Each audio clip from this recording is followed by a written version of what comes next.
Welcome to LSAT Demon Daily. I'm Ben Olson, founder of LSATdemon.com and the Thinking LSAT podcast. With me is Nathan Fox. Let's dive in. Sure. You want to read this? Yeah. Email says, hello, Ben, Nathan, and team. On today's show, I heard of a student deciding whether or not to take the June LSAT, and I'm wondering the same thing. I took the February and got 159, took April and got 158. I can take the June and I'll take the August test no matter what. And I can take the October test for my fifth if I want. I'm registered for June, but I don't feel I've improved much.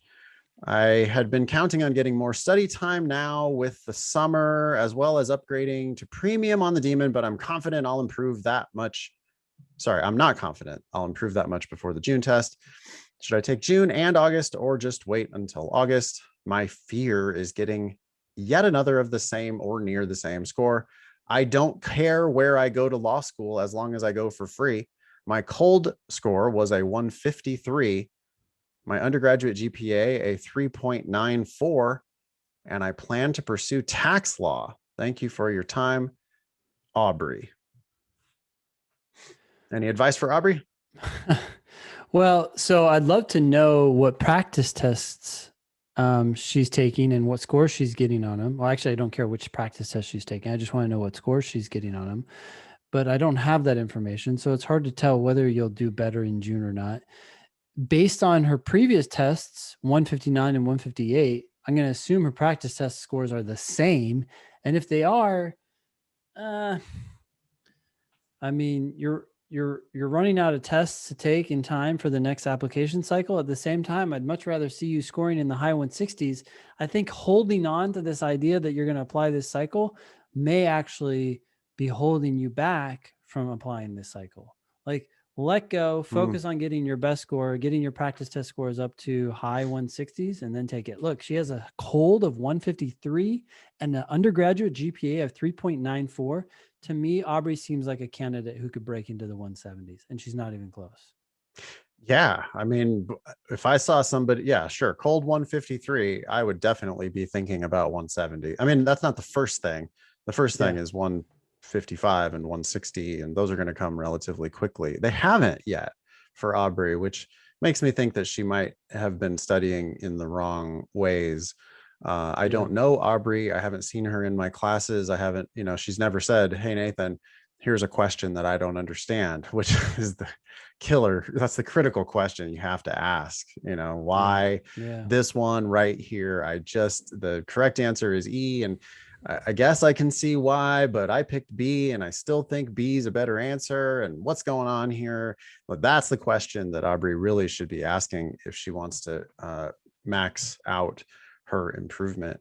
Generally speaking, Ben, if you're making a last minute decision on whether you should take it, if you're already registered and you're just trying to decide, like, let's say it's 3 days before the test when Aubrey hears this advice, generally speaking, if you're already registered, how do you decide whether you should take it or not take it? Are you within 5 points of a good score on your practice test scores? Yeah. And another way of thinking about that is like, well, you've got a couple official scores on record here. Are your practice test scores solidly above the scores you have on record? Right. Yeah. Like Aubrey becomes a better candidate if she gets a 164. And so there is a pretty strong argument to be made for like, you're higher, you're likely to score higher than your best score on record, which is now a 159. Right, Ben, you were about to say. I was just gonna say, even if she was scoring like 164 on her practice test, I'd be like, you sound like a candidate who could do so much better. I would just buckle down and focus on improving your score more and then take it. Okay, I might disagree slightly there just because. Go for it. Well, I mean, all I'm thinking is she already paid for the test. If it's too late for her to push, right? I'm assuming that she's only going to get this advice 3 days before the official test. Yeah. And if she's still registered and she's not going to get any refund if she decides to push. She already paid the $200. She does improve her candidacy by taking it, I think, most often. Yeah. And so it's like, well, then what the hell, take it. Like, I don't think people need to be so precious with their 5 total attempts at the LSAT, right? That they're like, well, I absolutely won't take. I mean, she already took it twice. And if she is going to improve on whatever those scores are, and if she's not going to get her $200 back, I don't know. There's an argument to be made for like, yeah, take it. It'll be a step in the right direction. But I 1000% agree with Ben, your original. What you mean? We agree totally. You need to be focusing on improving for August. Either way, you need to be, whether you withdraw from June or not, you need to do better for August. And I think with the right kind of prep, yeah, you should be thinking about something more like 170. Oh, Here's another. I mean, I know it kind of pushes like our product, but sometimes I hear people like she's just upgrading to premium, right? Like live compared to so many other programs is so cheap.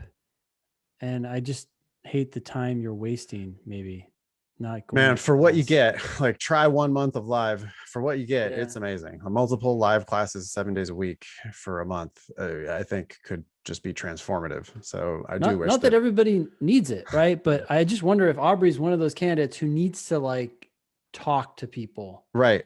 Like figure out why you're not improving as quickly.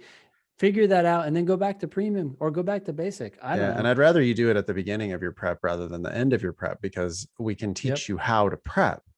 We're going to give you ways of thinking about the test and ways of thinking about your own process preparing for the test that you could inefficiently study for 6 months. The efficiency of all that time could have been dramatically improved potentially if you would have done live first. But anyway, I don't want this whole thing to be a sales pitch. I wanted to, though, compliment Aubrey about one thing. Undergraduate GPA 3.94. Plans to pursue tax law. I spend a lot of time trying to talk people out of law school. Yeah. I would not ever try to talk Aubrey out of law school.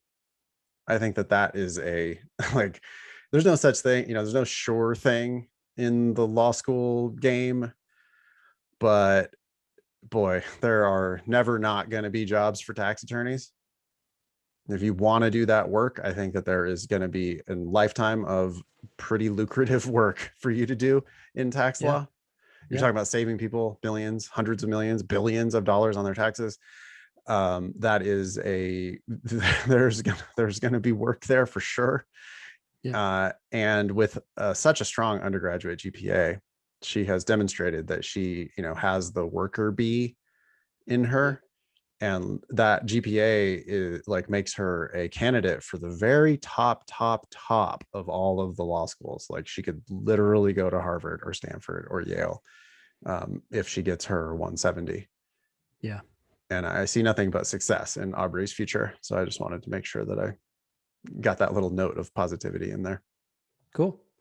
Yeah. Thanks for writing in, Aubrey. If you have questions for the show, LSAT Demon Daily, email us at daily@lsatdemon.com. Thanks for listening.